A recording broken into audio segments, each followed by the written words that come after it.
Hello friends, welcome to my YouTube channel Samrat education. दोस्तों, आज की इस वीडियो में आप लोगों को बीएससी एग्रीकल्चर थर्ड सेमेस्टर का एक विषय एग्रीकल्चरल माइक्रोबायोलॉजी का 20 से 25 मोस्ट इंपॉर्टेंट क्वेश्चन बताऊंगा, जिसमें लॉन्ग क्वेश्चन भी रहेगा, शॉर्ट क्वेश्चन भी रहेगा और वेरी शॉर्ट क्वेश्चन भी रहेगा।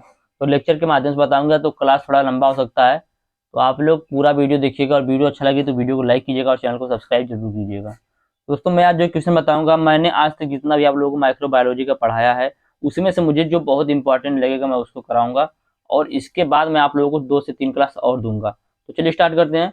सबसे पहला हमारा जो टॉपिक है वो है जैव अवक्रमण, बायोडिग्रेडेशन। क्या है दोस्तों? जैव अवक्रमण। जैव अवक्रमण। तो जैव अवक्रमण क्या होता है? किसी पदार्थ का जैव रासायनिक प्रतिक्रिया के माध्यम से नए यौगिक में परिवर्तन होना ही जैव अवक्रमण कहलाता है। जैव अवक्रमण किसे कहते हैं? किसी पदार्थ का जैव रासायनिक प्रतिक्रिया के माध्यम से नए यौगिक में परिवर्तन होना ही जैव अवक्रमण कहलाता है।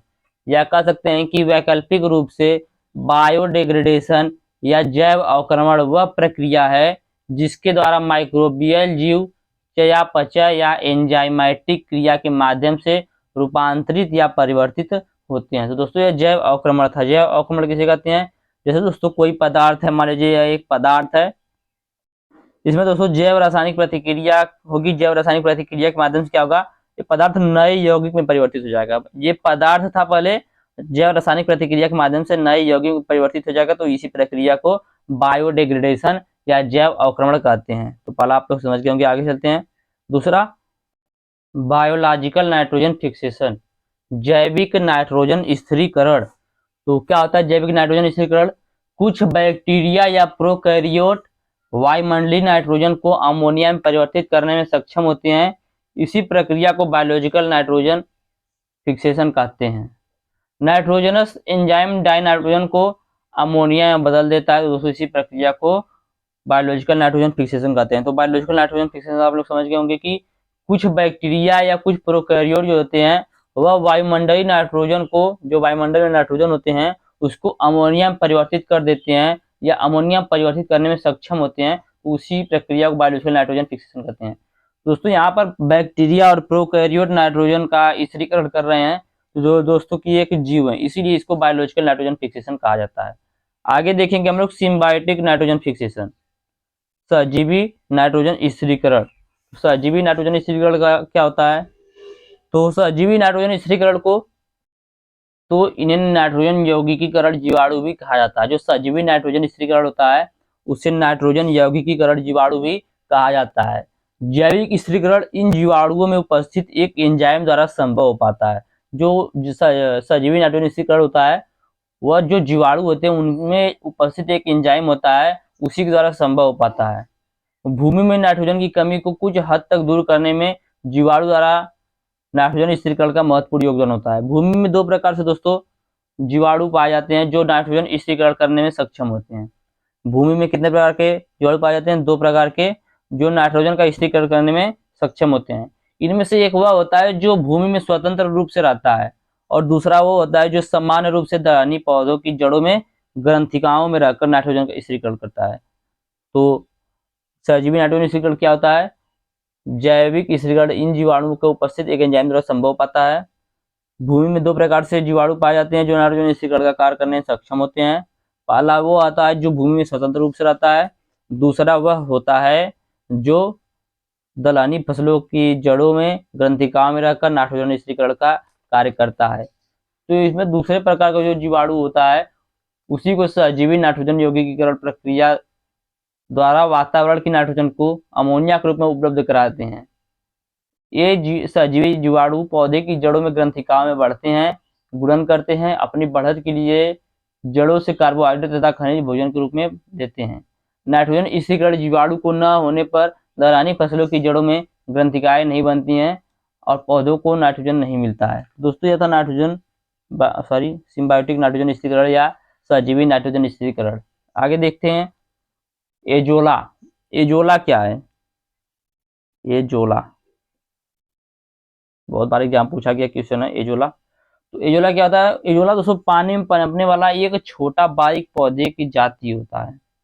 एजोला जो है दोस्तों पानी में पनपने वाला छोटे बारीक पौधे की जाति का होता है, जिसे वैज्ञानिक भाषा में फर्न कहा जाता है। वैज्ञानिक भाषा में क्या कहा जाता है? फर्न कहा जाता है। एजोला की पंखुड़ियों में एना बीना नामक नील हरित काई के जाति का एक सूक्ष्मजीव होता है। जो एजोला होता है उसकी पंखुड़ियों में एना बीना नामक, कौन सा नाम का दोस्तों? एना बीना। एना बीना। एना बीना नाम का क्या होता है? एना बीना नाम का नील हरित काई की जाति का एक सूक्ष्मजीव होता है, जो सूर्य के प्रकाश में वायुमंडलीय नाइट्रोजन का यौगिकीकरण करता है और हरे खाद की फसल को नाइट्रोजन की पूर्ति कराता है। तो इसी को एजोला कहते हैं। तो एजोला क्या हो गया? एजोला पानी में पनपने वाला छोटे बारीक पौधे की जाति का होता है, जिसके वैज्ञानिक भाषा में फर्न कहते हैं। एजोला के वैज्ञानिक भाषा में क्या कहते हैं? फर्न कहते हैं। एजोला की पंखुड़ियों में एक एना बीना नाम की नील हरित काई के जाति का एक सूक्ष्मजीव होता है, जो सूर्य के प्रकाश से वायुमंडलीय नाइट्रोजन का यौगिकीकरण करता है और हरे खाद की फसल को नाइट्रोजन की पूर्ति कराता है। तो दोस्तों उसी को एजोला कहते हैं। तो उम्मीद करते हैं आप लोग एजोला भी समझ गए होंगे। आगे चलते देखते हैं मृदा सूक्ष्म विज्ञान। तो सूक्ष्म विज्ञान अलग होता है और मृदा सूक्ष्म विज्ञान अलग होता है। तो चलिए देखते हैं मृदा सूक्ष्म विज्ञान का क्या होता है। विज्ञान की वह शाखा जिसमें मृदा में सूक्ष्म जीवों, उनके कार्यों और वे मिट्टी के गुणों को किस प्रकार प्रभावित करते हैं, इन सभी बातों का अध्ययन किया जाता है, उसे ही मृदा सूक्ष्म विज्ञान कहा जाता है। दोस्तों मृदा सूक्ष्म विज्ञान क्या होता है?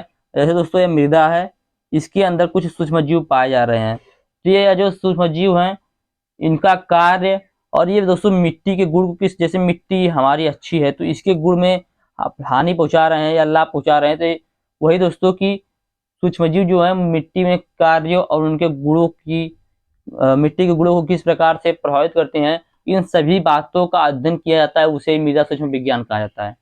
मृदा सूक्ष्म विज्ञान क्या होता है? विज्ञान की वह शाखा जिसमें मृदा में सूक्ष्म जीवों, उनके कार्यों और वे मिट्टी के गुणों को किस प्रकार प्रभावित करते हैं, इन सभी बातों का अध्ययन किया जाता है, उसे मृदा सूक्ष्म विज्ञान या मृदा सूक्ष्म जीव विज्ञान कहा जाता है। तो उम्मीद करते हैं आप लोग मृदा सूक्ष्म जीव विज्ञान भी समझ गए होंगे। अब देखेंगे सूक्ष्म जीवों की कृषि में क्या भूमिका है। जो सूक्ष्म जीव होते हैं उसका कृषि में क्या भूमिका है? तो दोस्तों सूक्ष्म जीव का कृषि में बहुत ही महत्वपूर्ण भूमिका होता है। आप सभी लोग जानते हैं कि सूक्ष्म जीव के द्वारा नाइट्रोजन का स्थिरीकरण का कार्य होता है। तो दोस्तों चलिए देखते हैं सबसे पहले क्या होता है। सूक्ष्म जीव मिट्टी की उर्वरता बढ़ाने में मदद करते हैं। जो सूक्ष्म जीव होते हैं वह मिट्टी की उर्वरता बढ़ाने में मदद करते हैं, मिट्टी की उर्वरता बढ़ाने में। दूसरा दोस्तों, राइजोबियम और एजोटोबैक्टर आदि जैसे कुछ जीवाणु पौधे के साथ सजीवी संबंध बनाते हैं और रूट नोड्यूल बनाते हैं। कौन कौन से? राइजोबियम, राइजोबियम और कौन सा दोस्तों? Azotobacter, Azotobacter. ये दोस्तों जो जीवाणु होते हैं ये क्या करते हैं? सजीवी संबंध बनाते हैं, मतलब बायोलॉजिकल रिलेशन बनाते हैं दोस्तों। और क्या बनाते हैं? रूट नोड्यूल बनाते हैं। अगला दोस्तों, सूक्ष्मजीव पोषक चक्र में मुख्य भूमिका निभाते हैं। सूक्ष्मजीव जो पोषक चक्र होता है उसमें भी मुख्य भूमिका निभाते हैं। अगला है, सूक्ष्मजीव मिट्टी के पीएच को बनाए रखने में मदद करते हैं, लेकिन पोषक तत्व और खनिज संतुलन स्थापित भी करते हैं। तो दोस्तों ये थी सूक्ष्मजीव की कृषि में भूमिका। क्या भूमिका है? पहला दोस्तों मिट्टी की उर्वरता बढ़ाता है। दूसरा कि कुछ ऐसे दोस्तों सूक्ष्मजीव होते हैं जो क्या करते हैं? सजीवी संबंध बनाते हैं। और अगला पॉइंट है कि सूक्ष्मजीव पोषक चक्र में महत्वपूर्ण भूमिका निभाते हैं। और अगला पॉइंट है कि सूक्ष्मजीव मिट्टी के पीएच को बनाए रखने में मदद करते हैं। तो उम्मीद करते हैं आप लोग सूक्ष्मजीवों की कृषि में भूमिका भी समझ गए होंगे। आगे चलिए देखते हैं नील हरित शैवाल, ब्लू ग्रीन एल्गी क्या होता है। पहले आप लोग समझ लीजिए क्या होता है। जो नील हरित शैवाल होता है, ब्लू ग्रीन एल्गी होता है, यह एक फाइलम होता है जो प्रकाश संश्लेषण में ऊर्जा को उत्पादन करता है। यह जीवाणु के नीले रंग के कारण इसका नाम साइनो से पड़ा है। नील हरित काई वायुमंडलीय नाइट्रोजन यौगिकीकरण करके धान की फसल को आंशिक मात्रा में नाइट्रोजन की पूर्ति कराता है। तो यह था दोस्तों नील हरित शैवाल। चलिए देख लेते हैं नील हरित शैवाल, ब्लू ग्रीन एल्गी क्या होता है। ब्लू ग्रीन एल्गी एक जीवाणु फाइलम होता है। क्या होता है? जीवाणु फाइलम होता है जो प्रकाश संश्लेषण में ऊर्जा उत्पादन करता है। जो क्या करता है? प्रकाश संश्लेषण में ऊर्जा का उत्पादन करता है। यह जीवाणु के नीले रंग के कारण, मतलब दोस्तों ये जो जीवाणु होता है नीलहरित शैवाल, इसका रंग नीला होने के कारण इसका नाम साइनो से पड़ा है। इसका नाम साइनो से पड़ा है।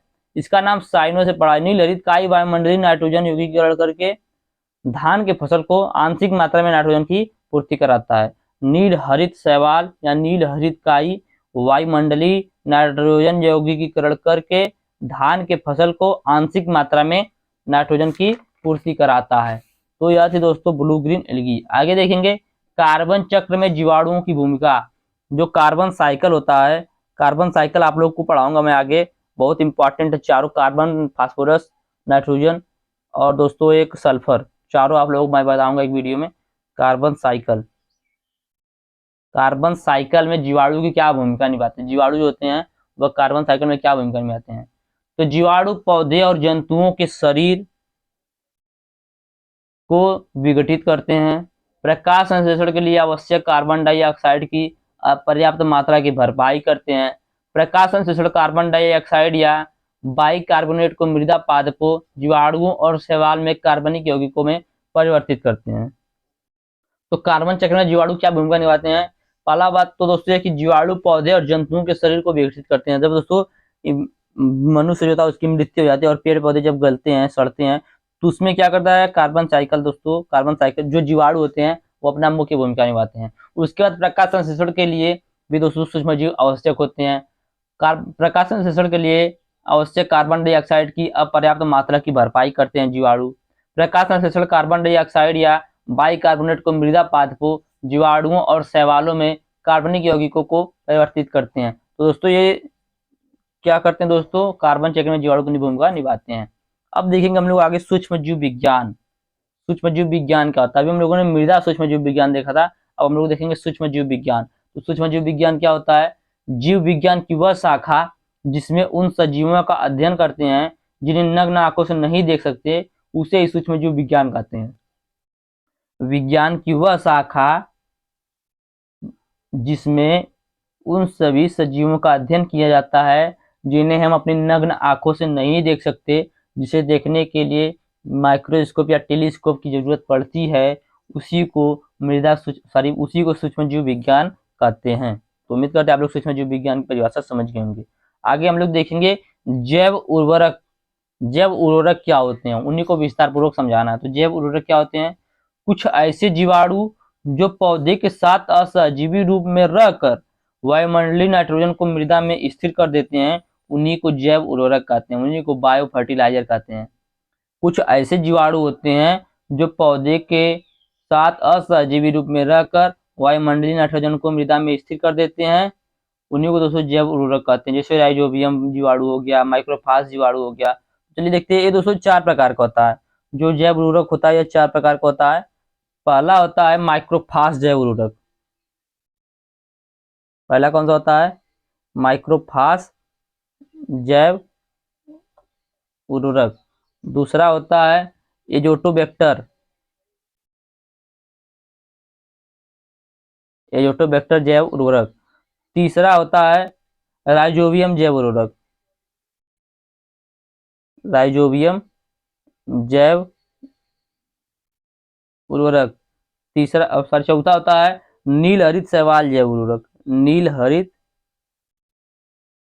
शैवाल जैव उर्वरक। तो दोस्तों ये जैव उर्वरक जो होते हैं 4 प्रकार के होते हैं। पहला माइक्रोबियल जैव उर्वरक, दूसरा एजोटोबैक्टर, तीसरा राइजोबियम और चौथा नील हरित शैवाल जैव उर्वरक। अब फिर से एक बार जैव उर्वरक क्या होता है समझ लीजिएगा। कुछ ऐसे जीवाणु होते हैं जो पौधे के साथ असहजीवी रूप में रहकर वायुमंडलीय नाइट्रोजन को मृदा में स्थिर कर देते हैं, उन्हीं को जैव उर्वरक कहते हैं। आगे देखेंगे सहजीवन की क्या विशेषताएं हैं। सहजीवन की क्या विशेषताएं हैं, सिम्बियोसिस जो होता है उसकी क्या विशेषताएं हैं। तो सहजीवन दो प्राणियों के बीच लाभजनक आंतरिक साझेदारी होती है। सहजीवन जो होता है वह 2 प्राणियों में पारस्परिक लाभजनक आंतरिक साझेदारी होती है। यह सहभागिता के 2 पौधे या 2 जंतुओं के बीच या पौधे और जंतु के पारस्परिक संबंध में हो सकता है। दोस्तों कहने का मतलब 2 है। सहजीवन क्या होता है, सहजीवन मतलब दोस्तों जो होता है इसमें 2 प्राणियों के मध्य पारस्परिक लाभजनक आंतरिक साझेदारी होती है। जैसे दोस्तों एक पौधा ये है और एक पौधा दूसरा ये है, इन दोनों को भी अपनी दोस्तों पारस्परिक आंतरिक साझेदारी होगी, जिसमें क्या होगा, इसको भी लाभ होगा, इसको भी लाभ होगा। जब दोनों को लाभ होगा तो दोस्तों इसी प्रक्रिया को सहजीवन कहते हैं। इसी प्रक्रिया को क्या कहते हैं, सहजीवन कहते हैं। तो उम्मीद करते हैं सहजीवन समझ गए होंगे। सहजीवन सुन लीजिएगा फिर से। सहजीवन दो प्राणियों में पारस्परिक लाभजनक आंतरिक साझेदारी है। यह सहभागिता के दो पौधे या दो जंतुओं के बीच या पौधे और जंतु के पारस्परिक संबंध में हो सकता है। अब दोस्तों ये नहीं कि पौधे पौधे में ही हो, जैसे एक मनुष्य हो गया दोस्तों, मनुष्य ने पौधे को उगाया, पौधे को खाद पानी दिया, तो दोस्तों पौधा जो उसको थोड़ा सा फायदा होगा, पौधा बढ़ेगा। लेकिन मनुष्य जो मतलब वो पौधा जो बढ़ेगा उससे सब्जी उत्पादन होगा ज्यादा, तो उस सब्जी को बेचकर मनुष्य को भी लाभ प्राप्त होगा। तो दोस्तों यहाँ पर भी सिम्बायोसिस हो रहा है, यहाँ पर भी सहजीवन की विशेषता कार्य कर रही है। तो यही था, आगे चलते हैं। अब उम्मीद करते हैं जितना बता रहा हूँ आप लोग समझ में आ रहा होगा। आगे देखेंगे यूकैरियोट कोशिका। यूकैरियोट कोशिका, तो यूकैरियोट कोशिका होता क्या है, तो यूकैरियोट कोशिकाएं वे कोशिकाएं होती हैं जो पूर्ण रूप से विकसित होती हैं। दोस्तों आप लोगों को यूकैरियोट और प्रोकैरियोट में अंतर भी दे सकता है। आप लोग यदि इसको सुन लेंगे, यूकैरियोट और प्रोकैरियोट दोनों को मैं बताऊंगा, तो आप लोगों को वह भी क्लियर हो जाएगा। तो यूकैरियोट कोशिका जो होते हैं यह पूर्ण रूप से विकसित होते हैं। आप लोग ऐसे पॉइंट में बना के लिखिएगा कि यूकैरियोट कोशिका पूर्ण रूप से विकसित होते हैं, पूर्ण रूप से विकसित होते हैं। अगला पॉइंट, इस प्रकार की कोशिका में मुख्य रूप से जीवाणु, विषाणु एवं नीलहरित शैवाल को छोड़कर अन्य सभी पौधे एवं जंतुओं में उपस्थित होते हैं।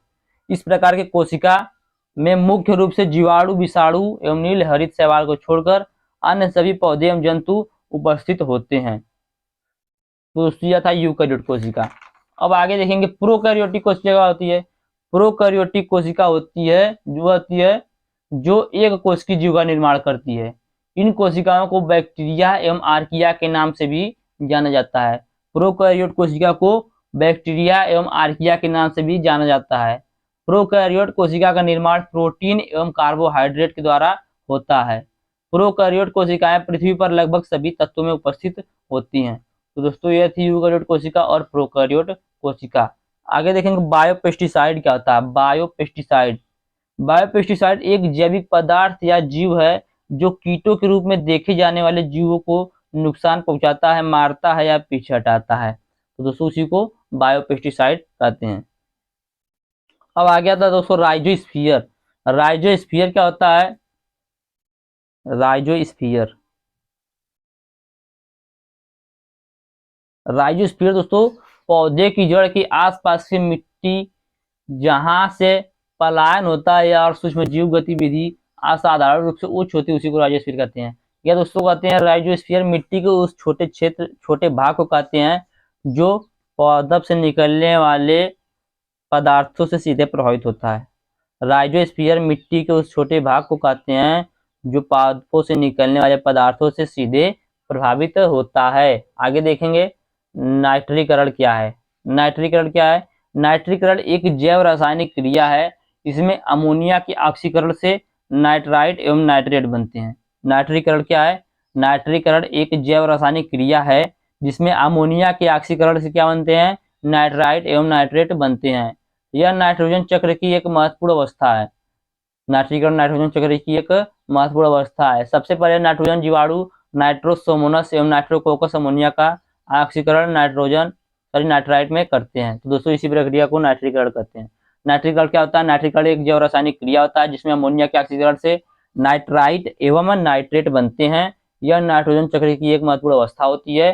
सबसे पहले नाइट्राइट जीवाणु नाइट्रोसोमोनस और नाइट्रोकोकस अमोनिया का ऑक्सीकरण नाइट्राइट में करते हैं। तो यह था दोस्तों नाइट्रीकरण। आगे देखेंगे परपोषी बैक्टीरिया क्या होता है। परपोषी बैक्टीरिया, तो परपोषी बैक्टीरिया का उपयोग प्रतिजैविक बनाने, प्रतिजैविक मतलब दोस्तों होता है एंटीबॉडी। तो परपोषी बैक्टीरिया का उपयोग प्रतिजैविक बनाने, दूध से दही बनाने में किया जाता है। लेग्यूमिनेसी कुल के पौधे की जड़ में उपस्थित परपोषी बैक्टीरिया नाइट्रोजन स्थिरीकरण का कार्य करते हैं। तो दोस्तों यह था परपोषी बैक्टीरिया। परपोषी बैक्टीरिया क्या होता है, परपोषी बैक्टीरिया दोस्तों जब हम लोग को कहीं पे घाव लग जाता है तो हमारे शरीर में कुछ ऐसे बैक्टीरिया पाए जाते हैं जो उनको घाव को भरने का कार्य करते हैं, दोस्तों उन्हीं को प्रतिजैविक कहते हैं, एंटीबॉडी बोलते हैं। तो कुछ परपोषी बैक्टीरिया का उपयोग प्रतिजैविक बनाने, दूध से दही बनाने में किया जाता है। लेग्यूमिनेसी कुल के पौधे की जड़ों में उपस्थित परपोषी बैक्टीरिया नाइट्रोजन स्थिरीकरण का कार्य करते हैं। अगला पॉइंट है दोस्तों चौथा, मतलब सॉरी, केचुआ क्या होता है? अर्थवार में दोस्तों एग्जाम बहुत बार पूछा है केचुआ। तो क्या होता है? जीवाणुओं में मृदा कृमि केचुए का महत्वपूर्ण स्थान होता है। जीवाणुओं में मृदा कृमि केचुए का महत्वपूर्ण स्थान होता है। मृदा में कृमि जीवाणुओं तथा इनके कार्यों की उपयोगिता का अध्ययन सबसे पहले चार्ल्स डार्विन एवं हेंसन ने किया था। किसने किया था? चार्ल्स डार्विन एवं हेंसन ने किया था। तो जीवाणुओं में मृदा कृमि केचुए का एक बहुत ही महत्वपूर्ण स्थान है। मृदा में कृमि जीवाणु तथा इनके कार्यों की उपयोगिता का अध्ययन सबसे पहले किसने किया था? चार्ल्स डार्विन और हेंसन ने किया था। यह एक मुक्त स्थलीय अकशेरुकीय प्राणी है। जो केचुआ है अर्थवार्म है, यह एक मुक्त स्थलीय अकशेरुकीय प्राणी है तथा ये रात्रिचर प्राणी है। मतलब दोस्तों जो केचुआ था ये रात्रिचर प्राणी होता है। दिन में ये भीड़ों में रहते हैं, बिल मिट्टी को छेद कर व निगल कर बनाते हैं। खेतों व बगीचों की जमीन में उपस्थित मिट्टी तथा मिट्टी की छोटी छोटी गोलियों के बीच इनको देखा जा सकता है। इनके उत्सर्जी मल को वर्मी कंपोस्ट कहते हैं या उसे ब्लैक गोल्ड या काला सोना के नाम से भी जाना जाता है। तो केचुआ क्या है? केचुआ एक मुक्त स्थलिक अकशेरुकीय प्राणी है। यह रात्रिचर प्राणी होता है जो बिलों में रहता है, बिल मिट्टी को छेद कर निगल कर बनाता है।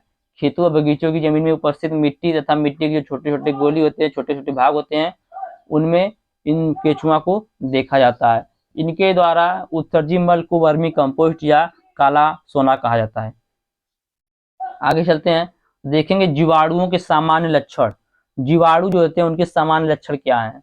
तो जीवाणु मृदा, जल एवं वायु सभी वास परिस्थितियों, जंतु एवं पादपों की देह के भीतर, बाहर, यहाँ तक कि बर्फ की परतों पर भी पाए जाते हैं। जीवाणु दोस्तों जो होते हैं वह पृथ्वी पर सर्व जगह मौजूद, मतलब सभी जगह पर मौजूद है। ऐसा कोई जगह नहीं जहाँ पर जीवाणु नहीं है। जीवाणु कहाँ कहाँ पे दोस्तों? जल में है, वायु में है, और दोस्तों हमारे घर में है, जंतु के ऊपर है, पादप के ऊपर है, और दोस्तों जो बर्फ होती है जहाँ, जबकि उसका जो दोस्तों टेम्परेचर होता है माइनस में होता है, उसके ऊपर भी जीवाणु पाया जाता है। तो जीवाणु मृदा, जल, वायु एवं सभी वास परिस्थितियों, जंतु एवं पादपों की देह के भीतर एवं बाहर, यहाँ तक कि बर्फ की परतों पर भी पाए जाते हैं। अतः इसे सभी स्थानों पर देखा जाता है। जीवाणु की दैहिक संरचना अत्यंत सरल एक कोशिकीय प्रोकैरियोटिक प्रकार की होती है। कुछ जीवाणुओं में हरित लवक पाया जाता है। हमेशा जीवाणु के समान लक्षण देख रहे हैं। इसमें सुस्पष्ट केंद्रक, केंद्रकला तथा केंद्रिका नहीं पाई जाती है। जो जीवाणु होते हैं इनमें सुस्पष्ट केंद्रक, केंद्रकला और केंद्रिका नहीं पाई जाती है। जीवाणुओं में अलैंगिक प्रजनन की क्रिया सामान्यतः विखंडन द्वारा होती है।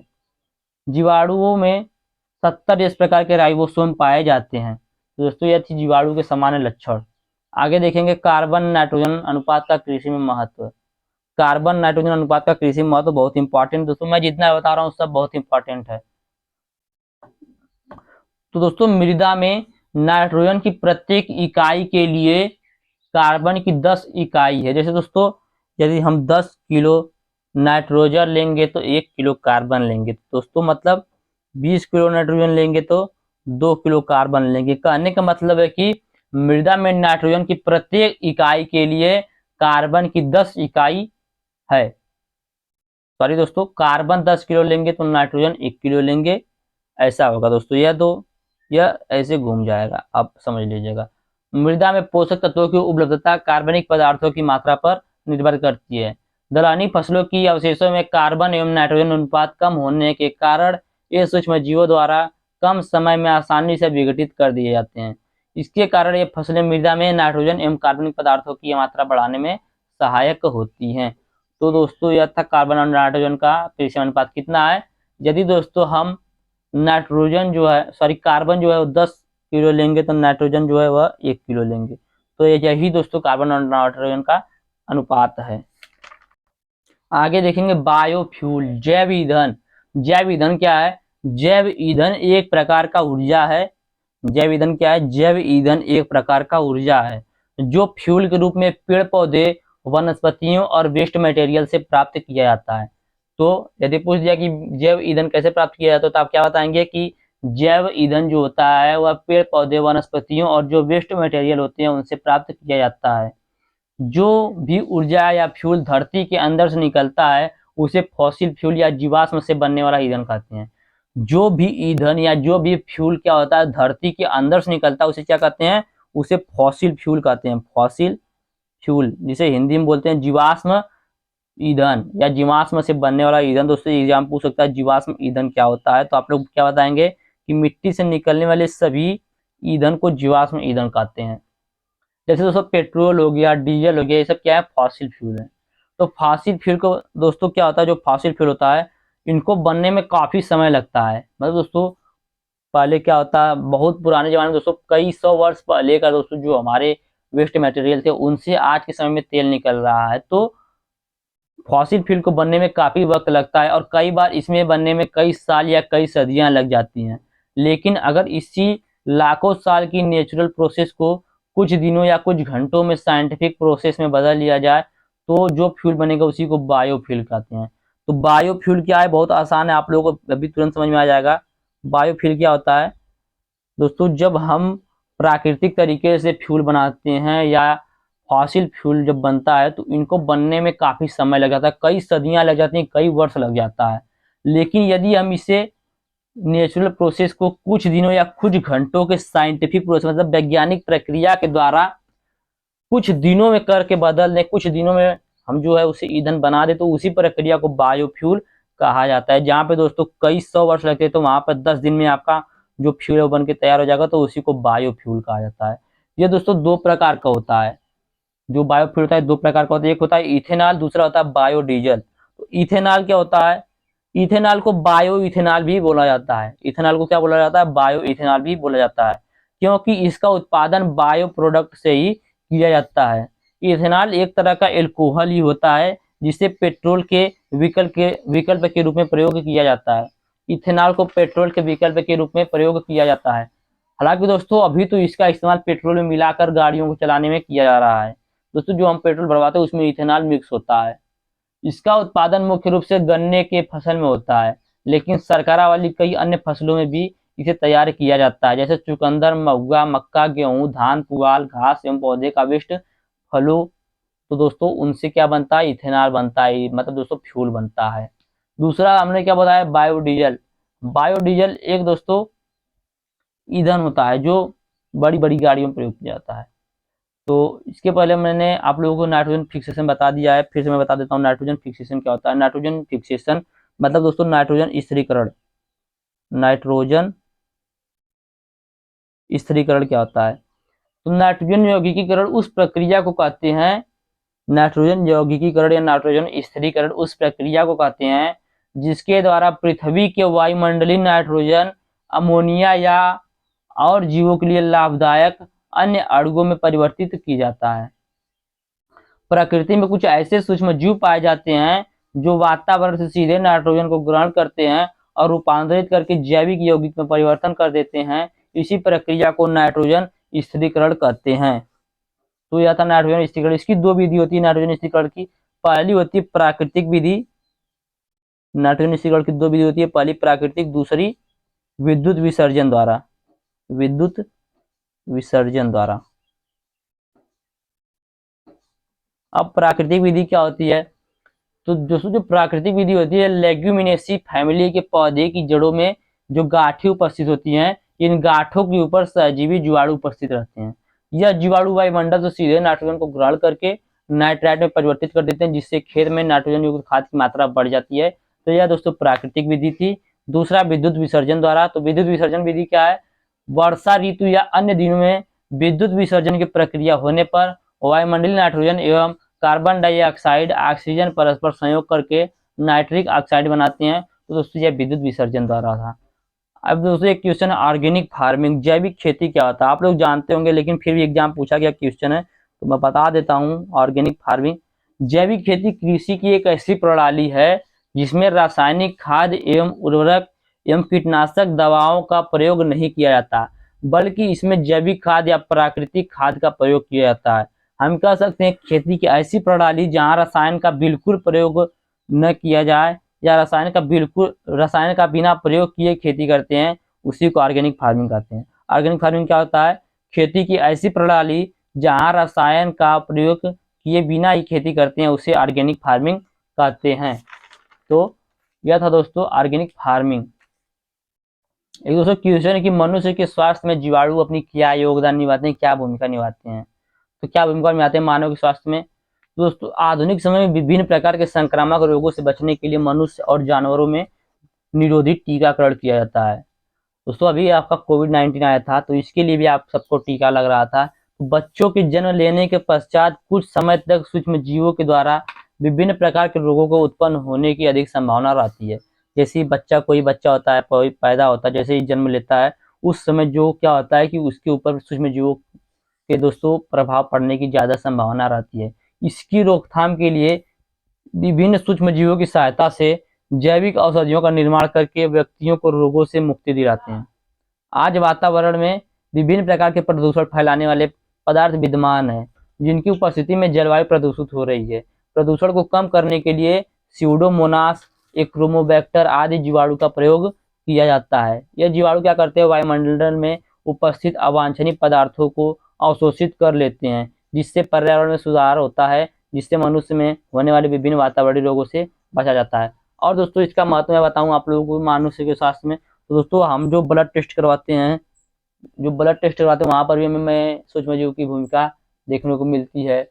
हम कोई दवा लेते हैं तो दोस्तों सब मतलब सूक्ष्मजीव दोस्तों हम कह सकते हैं कि पूर्ण रूप से मानव के स्वास्थ्य पर अपनी भूमिका अदा करता है, भूमिका निभाता है। तो उम्मीद करते हैं आप लोगों को अभी तक मैं जितना बताया समझ में आया होगा। आगे चलते हैं। दोस्तों एक क्वेश्चन पूछा था कि जो सूक्ष्मजीव विज्ञान होता है उसमें रॉबर्ट कोच ने क्या योगदान निभाई थी, क्या भूमिका निभाई थी? तो रॉबर्ट कोच दोस्तों जो हैं, या रॉबर्ट कॉक जिसे कहते हैं, यह जर्मन डॉक्टर रॉबर्ट कॉक ने 1882 में गिस्टो रोग, एंथ्रेक्स रोग दोस्तों जो था, एंथ्रेक्स गिस्टो रोग जिसे कहते हैं, उससे बेसिलस जीवाणु को प्राप्त करने में सफलता प्राप्त की थी। कब? सन 1882 ईस्वी में एंथ्रेक्स रोग से बेसिलस जीवाणु प्राप्त करने में सफलता प्राप्त की थी। यह खोज अधिक महत्वपूर्ण थी क्योंकि पहली बार किसी रोग को उत्पन्न करने वाले जीवाणु को अन्य जीवों से पृथक किया गया था। कॉक ने वर्ष 1883 में हैजा रोग के जीवाणु विब्रियो कालेरी की खोज की थी तथा रोगों को नियंत्रित करने के उपायों को खोजने में उपस्थित अवरोधकों को हटा दिया। रॉबर्ट कॉक ने सर्वप्रथम सूक्ष्मजीवों को प्रयोगशालाओं में उगाने के लिए ठोस संवर्धन किया, माध्यम का आविष्कार किया। उसी कारणों से रॉबर्ट कॉक को जीवाणु विज्ञान तकनीक का जनक माना जाता है। रॉबर्ट कॉक को क्या माना जाता है? जीवाणु विज्ञान तकनीक का जनक माना जाता है। रॉबर्ट कॉक ने 1882 में ट्यूबरकुलोसिस तथा तपेदिक रोग के रोगजनक जीवाणु माइक्रोबैक्टीरिया ट्यूबरकुलोसिस की खोज भी की थी। तो दोस्तों ये रॉबर्ट कॉक का बहुत ही योगदान है। अब देखेंगे दोस्तों रोग कारक क्या होता है, पैथोजन क्या होता है। एक लाइन का क्वेश्चन है कि कोई भी जैविक या अजैविक कारक जो एक पौधे या उससे किसी भाग को संबंधी प्रक्रमों में बाधा उत्पन्न करके उनमें क्षति पहुंचाता है, उसे पैथोजन कहते हैं। तो उम्मीद करते हैं अभी तक हमने जितना बताया आप लोगों को समझ में आया होगा। इसके बाद आप लोगों को हो सकता है एक और मैराथन क्लास दूं मैं, तो यदि आप लोग कमेंट करेंगे तो एक और मैराथन क्लास आप लोगों को दिया जाएगा। वीडियो अच्छा लगा तो वीडियो को लाइक कीजिएगा, चैनल को सब्सक्राइब भी जरूर कीजिएगा। धन्यवाद, जय हिंद।